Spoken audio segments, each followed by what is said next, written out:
പാലക്കാട് ചിറ്റൂരിൽ കാണാതായ ഇരട്ട സഹോദരങ്ങളെ കുളത്തിൽ മരിച്ച നിലയിൽ കണ്ടെത്തി. ചിറ്റൂർ സ്വദേശികളായ കാശി വിശ്വനാഥിന്റെ മക്കളായ രാമനും ലക്ഷ്മണനുമാണ് മരിച്ചത്. ഇരുവരെയും ഇന്നലെ മുതൽ കാണാതായിരുന്നു. ഇവരുമായി അരുൺ ആലത്തൂർ ചേരുകയാണ്. അരുൺ, ഈ രണ്ട് കുട്ടികളെയും ഇന്നലെ മുതൽ കാണാതായിരുന്നു. എപ്പോഴാണ് മരിച്ച നിലയിൽ കണ്ടെത്തിയത്?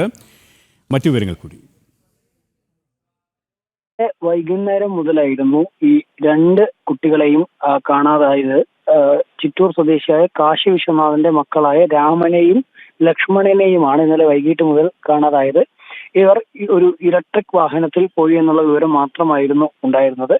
തുടർന്ന് കൂടുതൽ പരിശോധന നടത്തിയപ്പോഴാണ് കുളത്തിൽ മരിച്ച നിലയിൽ രണ്ടുപേരെയും കണ്ടെത്തിയത്. ഇരട്ട സഹോദരങ്ങളാണ്. ഇരുവരെയും ഇന്നലെ മുതൽ കാണാതായി. പിന്നീട് പോലീസ് വ്യാപകമായി തെരച്ചിൽ നടത്തി. ആദ്യം ഒരാളുടെ മൃതദേഹം കണ്ടെത്തുകയായിരുന്നു. പിന്നീട് കൂടുതൽ തെരച്ചിൽ നടത്തിയതോടുകൂടെയാണ് രണ്ടാമത്തെ കുട്ടിയുടെയും മൃതദേഹം ഇപ്പോൾ കുളത്തിൽ നിന്ന് ലഭിച്ചിരിക്കുന്നത് എന്നുള്ളതാണ്.